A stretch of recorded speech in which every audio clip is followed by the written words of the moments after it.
men, those Americans on the ground in They're the Afghanistan. best in the world. They're the best in the world.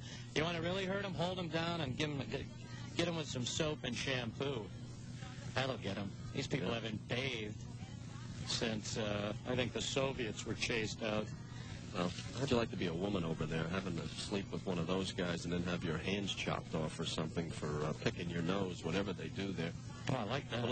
I have a little sports, little Afghani sports going on here. They have asked permission to take part in a cricket tournament. The Afghanis want to go to a cricket tournament being held in Pakistan next month.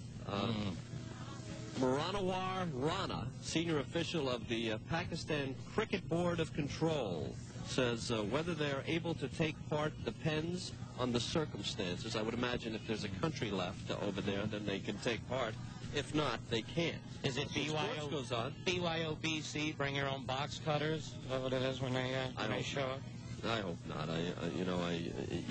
These people, stories like this. These people got a lot of nerves. Which people? Well, it's not all Afghanis. The Northern Alliance is helping us. Those are good people.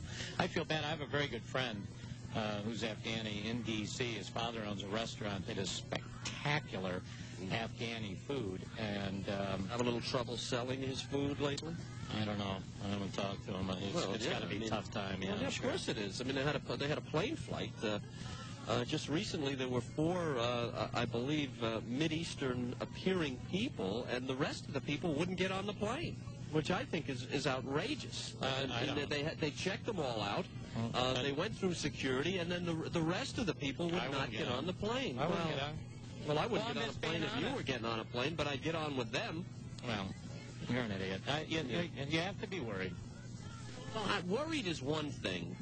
Trusting your security, and the National Guard is now going to guard the airport. Security, they just Logan, where all this happened in Boston, just a few days ago, some guy walked through the thing with 2 guns. Why don't you spread panic everywhere, Chuck? While it was in the paper. I'm not spreading panic. Why don't you just? It was the headline of the Boston Globe. Run for your lives. Don't fly out of Logan, says Chuck Booth. Well, that's all. Don't give me this good security. The people that are in security. It's the same fat, lazy, The National Guard is going to be mobilized to guard the airports. We've got to get, our economy depends on it. Get back on a damn airplane. Well, I'll tell you, there was forget it. Well, what? Forget it. Well, what? What, are you going back and forth by mule now? Get back on an airplane. Huh? I'd like to. They have car bombs out there, too. Maybe you want to get rid of that. Well, isn't it funny? Perfect. You're such a hypocrite. When I said, build the trade centers back the same height they were, you're like, oh, no. I explained that to you. People won't want to be in those. They'll get hit by a plane. I explained that to you off the air, and now you want to bring it up on the air. Well, because you're such a hypocrite. I'm not a hypocrite. I'm not a hypocrite. What I said to you... What about car bombs? What I said to you, I'm being sarcastic. I'm saying get in the car, get on the plane. Now, as far as the trade center... Get in the building. The only thing I said about the trade center was if you rebuilt them, which if you want to build them as a monument, I have no problem with it. But who's going to invest hundreds of millions of dollars, of billions of dollars, and who's going to rent the damn thing? There's not going to be security at the buildings, but you're going to go... Who's going to rent? How do you secure You're going to go an airplane? You just said you were fine getting onto a plane with 4 guys with pillows on their head because the security is so stringent. I didn't say anything about pillows on their heads. I said nothing about that. All I said was, as a business venture, rebuilding the World Trade Towers might be risky. Because I know one guy that wouldn't rent any office space, and I'm talking to him. No, that's not true.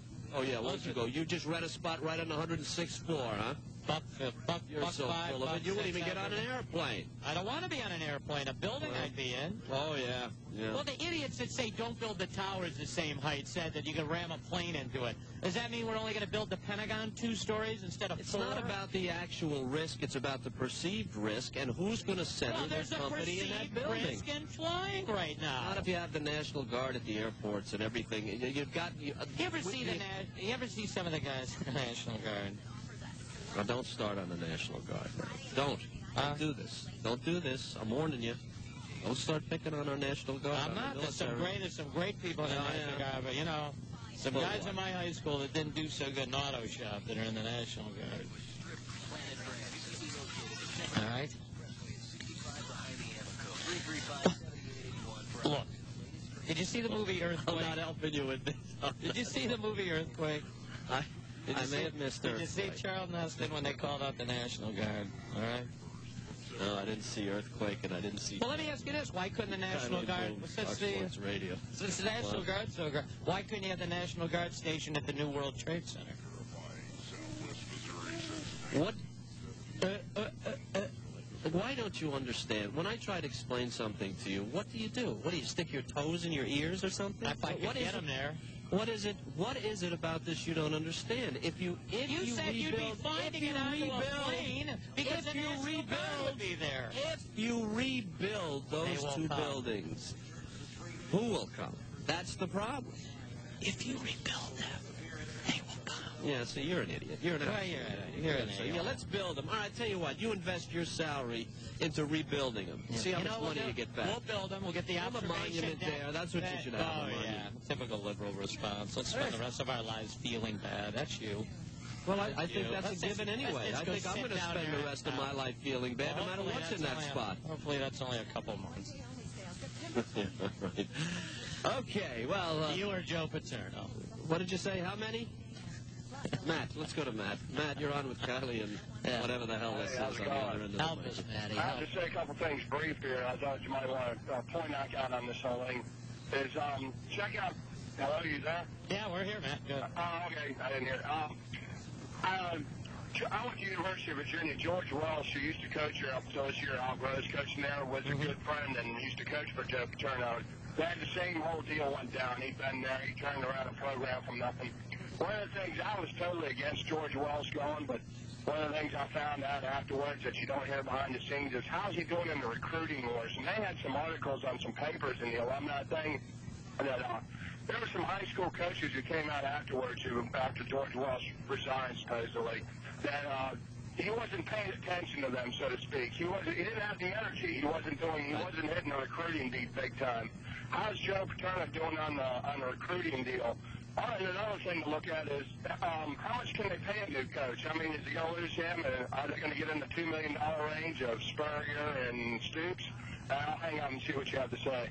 All right, well, that's a good point. When he talked about energy there, we talked about Joe Paterno earlier and his inability at his age. Well, you know, these people in the recruiting. He's got George Welsh sounded like, unless he can hobble over to the counter and slobber some cream corn down, he's not going to eat for a week. I mean, what do you mean energy? 20th anniversary of Title IX coming up. We'll have Donna Lopiano from the Women's Sports Foundation. Stay with us. I'm not going anywhere. Sports. All as the Marlins beat the Braves 7-1. Harry Callis. He was. Harry Callis with the call as Corky Miller. I got Harry Callis right here, actually. Steals home in the Phillies' 2-1 loss to the Reds. Gary Thorne. How do you have a catcher? You mind letting me finish the open here? Gary Thorne, Corky Miller steals home in the Harry Callis call, and Gary Thorne makes the call on Piazza's double with the bases loaded. You wanted the open, now you're going to listen. The Mets are 3 back in the East. Sammy Sosa hit a home run, took the American flag around the bases with him yesterday. I thought that was a wonderful, wonderful thing. Phony what? Phony what? Phony. He had to run back and get it. That wasn't his idea. Why didn't he have it with him? What's the difference? Don't you think that's a nice thing? He ran back first and got it. No, it was contrived and phony. Elliot Booms, Fox Sports Radio. Didn't like it. Radio. You know, you're just... What? The guy's doing a nice thing. And you didn't like it. What would you like if he held up a Dominican flag and carried that around? If it was not phony and contrived, I'd love it. What's phony about it? If he's offered a flag and he does it, then it's why is it phony? Then salute the first base coach. Don't salute Sammy. You just hate. You just hate. No, accurate. Equal hate. Equal opportunity hating. Accurate. Did he not have to go back to get it? What the hell's that got to do with anything? Just answer the question. Did he go back to first base and get it? Yes. Okay. That's all I What has that got to do with anything? What does that tell you? Tells me he forgot it as he rounded first base. How did it get to first base? How the hell do I know?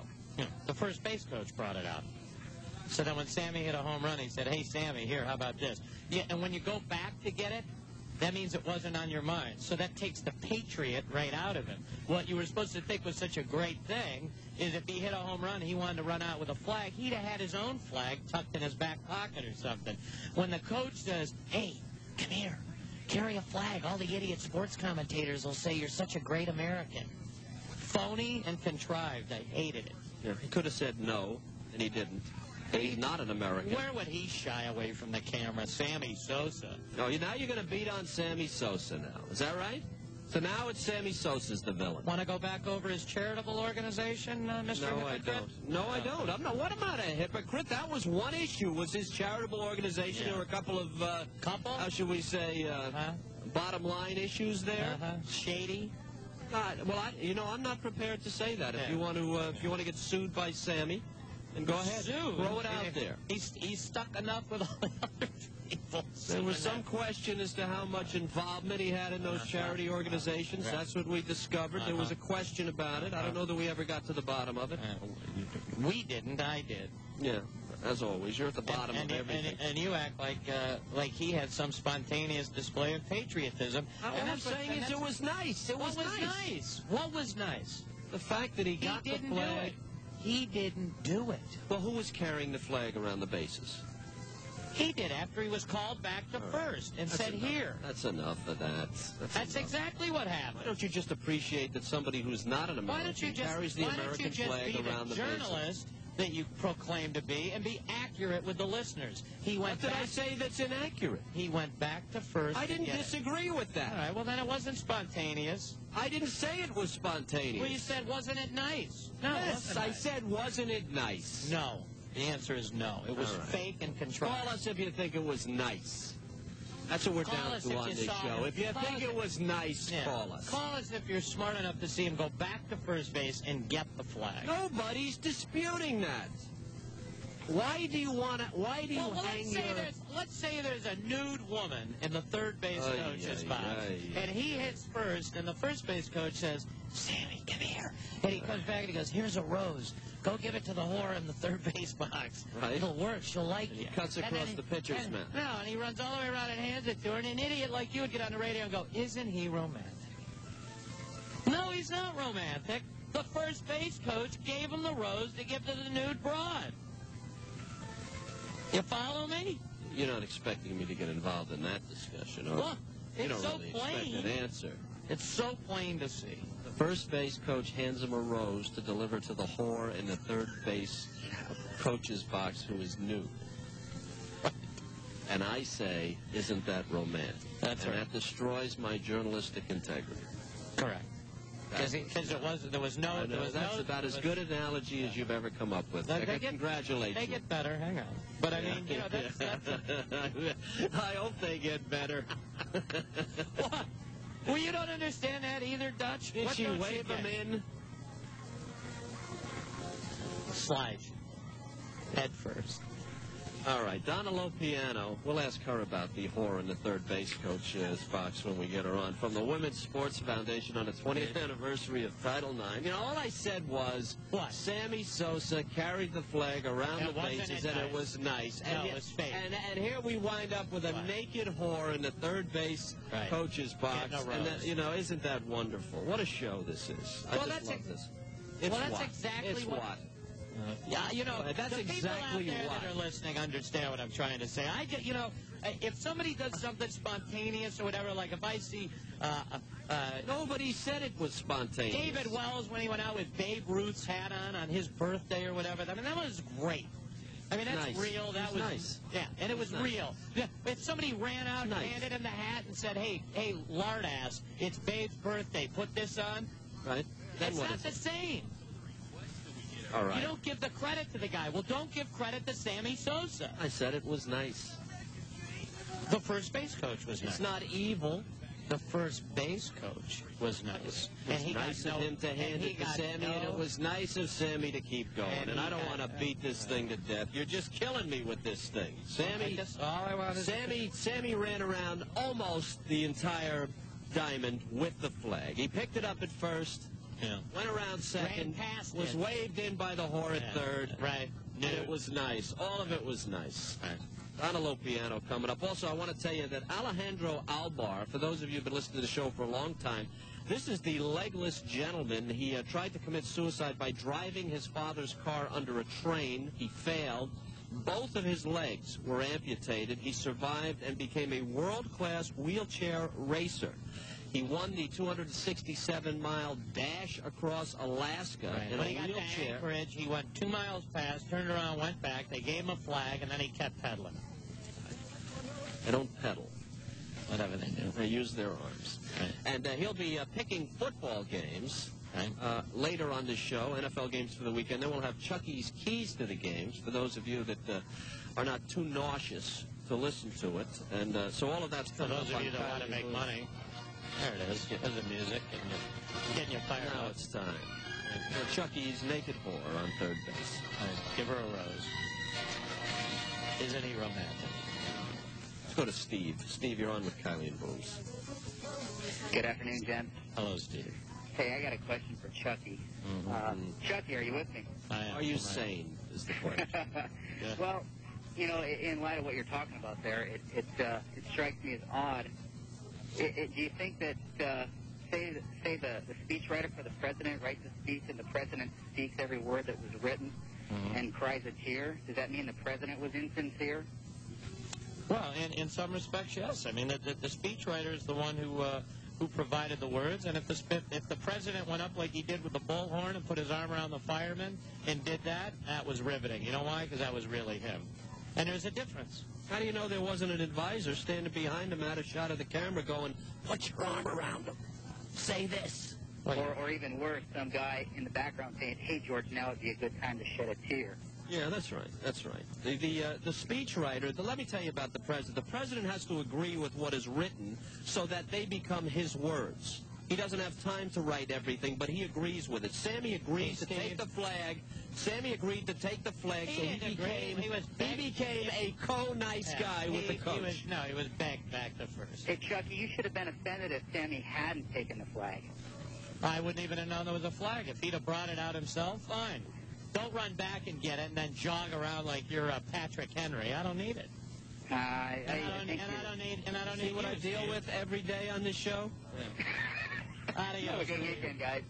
Thank you for the call. Let's go to Tobias. Tobias, you're on with Kiley and the naked whore on third base. Hey, what's up, my only two white brothers? How we doing? Yeah. T-Bone. Yeah, man, I've been listening to you guys, man. Everything you guys are doing has been real cool. I appreciate, making me laugh. You know what I'm saying? Pleasure. I hear you. Yeah, but what Sammy Sosa did, man, honestly, I have to admit, it was cool. It was, the people liked it. Everybody, What was cheered. cool? Well, put like this. Of course he wasn't thinking of it. I mean, he just hit a home run. He didn't and you know what? But check this out. But like the other caller said, what about the president? That's the fakest man on the planet. So, when somebody offered him the flag, now, if he would have just slapped it down and ran around and took out his own That was all flag. about making Sammy Sosa look good. What do you mean, what if he would have reached in and handed him a vibrator and he circled the bases? Well, then if you would have did that, then, hey, Sammy It definitely stopped at third. if you would have did that, come on now. But for the most part, the whole thing, baseball and sports in period, is to be entertaining, and it was very entertaining. And that's the whole point. Tobias, it was nice, wasn't it? Yeah, exactly. Oh, It was nice. Nice, a good word. Exactly. A word that you'd never find next to Chuckie's name. Thank you, Tobias. Thank you for the kind words. I like Chuckie, man. He's real funny, and funny looking, too. Yeah, you don't know him well enough to like him, Tobias. Thank you for the call. Kiley and Booms here, Fox Sports Radio. Coming up, it is the 20th anniversary this fall of Title IX. Title IX passed by the U.S. government to suck all the money out of men's athletics. Donna Lopiano from the Women's Sports Foundation, who I promise you cannot tell you what Title IX is, will be on to explain Title IX Why when they we come shell back. out all this money to young lesbians and cancel male sports. I'm all over this woman. Don't go with her. Cause I've heard it all before, and I've been down there on the floor. I really feel like I'm in a fairy tale. Keep me down again. Oh, yes, I was, but it's wisdom for the pain. I don't know what to say here from the from the classic television production, So You Want to Be a Princess. That was Monica Poret and Jessica Gottlieb with two pearls of wisdom. Kylie and Boone's here. Fox Sports Radio. Whose brilliant idea was that? Yours? Oh, yeah. Yeah. Yeah. Oh, yeah. You're working away in your little workshop, aren't you? Yeah, that was a combo. Brilliant pearls. That was a combo fishy chuckie thing there. That might even be more fish on that. You and Andrew Payne and you. Yeah. It is the 20th anniversary of Title IX. For those of you that don't know what Title IX is, it's the vehicle that sucks the money out of men's athletics in college.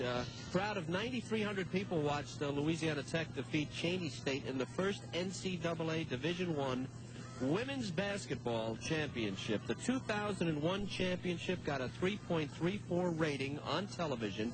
It outdrew all men's Division I regular season basketball games and nearly 3 times the rating of men's regular season baseball. That is the 2001 Women's Basketball Championship. We welcome now the executive director of the Women's Sports Foundation, a charitable educational organization dedicated to increasing opportunities for girls and women and feminizing men across the country through education, advocacy, recognition, and grants. We welcome Dr. Donna Lopiano. We've had Donna on before, and we're on opposite sides of this thing. Donna, welcome. Hey, Kevin. Hey, Chuck. How are you doing? Welcome back, love. Right there, Donna. Donna, you excited? Hey, listen, it's the 30th anniversary of Title IX. It's been too long. We should already be there. What did I say, 20th? Yeah. Yeah, let's throw another 10 years on there. Okay, 30th anniversary of gee, I lost track. And, every day I wake up checking the calendar on Title IX, and I just, I happen to be an advocate of Title IX to some degree. I don't mind Title IX. I think that I think what happens here is that the women, because they're still complaining, and because we're losing ground in some men's sports, I think there is a negative connotation to Title IX, but there are a lot of positives out there too, Donna. No question. I don't know of any parent who doesn't want both their son and daughter, to get the benefits of sport. Right. That's a great point. I'm sadly, looking at the current situation, especially being here in New York. You look at that Taliban government where, women are executed in soccer stadia because they don't appear clothed enough. That's outrageous. I mean, for people who don't know what Donna's talking about, they showed on television the Taliban taking Afghani women into a sports stadium and executing them by shooting them into the side of the head. One of the most gruesome, it's not describable. It's not describable. And, one of the things that sport teaches so well is courage and strength and confidence, and it should be a quality, too. Respecting your opponent and each other, and it's one of those times where you should reflect on the relevance of what you do, and I think sport's a good one to take us where we should be. With Dr. Donna Lopiano, the Sporting News ranked Dr. Lopiano among the top 100 most influential people in sports. That was last year. Finish? I don't recall seeing you on the list. Oh. Yeah, you were on the most influential 100 subhumans in the world. Donna, women have progressed. The participation has increased. There was a great column in USA Today yesterday. I'm sure you saw it, by Randy Gardner this week about Title IX. It was a great column. Huge spread. Yeah, it talked about participation having increased 128% for women. 64,390 to begin with. 146,000 women now involved in women's athletics, while men's has grown 25%. The negatives on these things are generally that wrestling, gymnastics for men, those sports have been not eliminated, but have taken some huge hits because of the finances and how they're distributed in Title IX. What do you say to that? Yeah, I think the right way to achieve gender equity is never to take the advantaged gender and bring them down to the level of the disadvantaged gender, which is not having the opportunity to play. And right, because that's the old communism argument, which is Robin Hood, the old take from the rich and give to the poor. And if you do that the right way, you bring one down, you bring one up, and they balance out. But it causes so much anger. Well, no, I'm saying we don't have to do that. No, I agree with you. And it really upsets me greatly to see it done, and then for schools to blame women and to pit men versus women on this whole Title IX issue. That's what's been happening, right? And you know, let's face it, men's participation has continued to increase over this entire period of time. Over the last 10 years, for every $3 new that have been added to athletic budgets, only 1 has gone to women, 2 have gone to men, and most of that 2 has gone to football and basketball. There are schools like Nebraska who are dropping men's swimming, blaming Title IX, and still putting heating coils under the grass in their baseball stadium, and hydraulic lifts on the turns in their indoor track, and, you know, new luxury boxes. And, you know, the name of this game is, if we're going to take care of all of our kids, we'd better tighten our belts a little bit and, you know, not engage in the kind of arms race that is eating up all the feed that should, you know, feed all the geese, not just the fat ones. Well, but a lot of this has to do with the revenue distribution and what produces revenue and what doesn't. No, it's not true. Well, yes, it is. The last 25 years, the football crowd has been saying, "My God, Title IX is going to kill women's sports." Title IX, is going to kill football. Title IX is not going to kill football. Nobody's going to kill football. And football is not going to stop being a revenue producer. But if you would believe them, you would say, if I don't put the heating coils under the grass of my baseball stadium, that my football team won't win. If I don't change the wood in the football coach's office from oak to mahogany, the football team's not going to win anymore. All right, wait a minute, Donna. Let me just stop you there. It's true story. Well, hold on. I'm not disputing your heating coil story, Donna. Ding, go to your you know, you've obviously got $120,000. You've got your teeth into the ankles of the heating coils here, and I'm not going to pry you loose. So I'll let you have that one. There are certain men's sports that we had on a football program, Kev, if my memory's gone, and maybe one of the producers can remember, and the kids were on the male students that played on the football team, if you remember, and they were near tears as the football program was removed in a Title IX decision. Yeah, here's wait. Where's this? It was in Pennsylvania. I don't recall the name all right, of this it. is 1 among 1,000 by accident. Right, it's like the heating coil. Yeah, it's like the heating coil. It's 1 among 1,000. I can go a little further than the heating coil. Well, I can name you a bunch of baseball programs. We're not talking about cutting football. We're not talking about... Hold it. Nor was I talking about cutting football, but what I was talking about was revenue-producing sports. Now, as I understand Title IX, and this is Kylie and Boom's Fox Sports Radio, we're talking with Dr. Donna Lopiano, who is against heating coils under baseball fields. And what we're talking about here is distribution of revenue. Now, if football is bringing in X numbers of millions of dollars, and men's basketball and women's basketball, to some extent, is now becoming a revenue producer. What happens here is there are certain sports in men's sports that are sacrosanct, and baseball being one of them. And in order to be competitive on the collegiate level and to offer a broader choice of sports, you have to have certain sports. And what happens here is that because Title IX says that the dollars have to be spent in proportion to the percentage of the men and women that go to the university, Title IX does not say that. That is not the basis of Title IX? Title IX does not say anything about dollar-for-dollar expenditures with the exception of scholarships. Everything else is equal treatment. So you can spend $1,000 outfitting a football player and not have to spend $1,000 outfitting a women's basketball player. Does Title IX let me just answer this question. Does Title IX not say that the percentage of men and women on the campus determines the amount of money in terms of scholarship that are spent by that university? Scholarships only, not any other part of the budget. But that's what it says, does it not? All right, and then you can sink X amount of dollars into whatever facility you want to sink it into. Now, go ahead, make your point. My question is, you're using revenue production as an argument for a greater distribution for football. How many football programs at the college level in the United States are making more than they spent? Do you have that number? Yep. I do not. Well, how many? About 50. How many Division One? Let's go to Division One here. 45 in Division One. And are making more. Are making more than they spent. Right. It is a myth that football is paying the bills for all other sports. And Let me ask you this question. You should sink everything into football. Let me ask you this question. Yep. On what campus, major university, does a women's sport, basketball, gymnastics, what have you, does that ever pay for, or if you step back and look at the revenue it generated, could it, I'm sure it doesn't, but could it pay for or make money like a men's sport?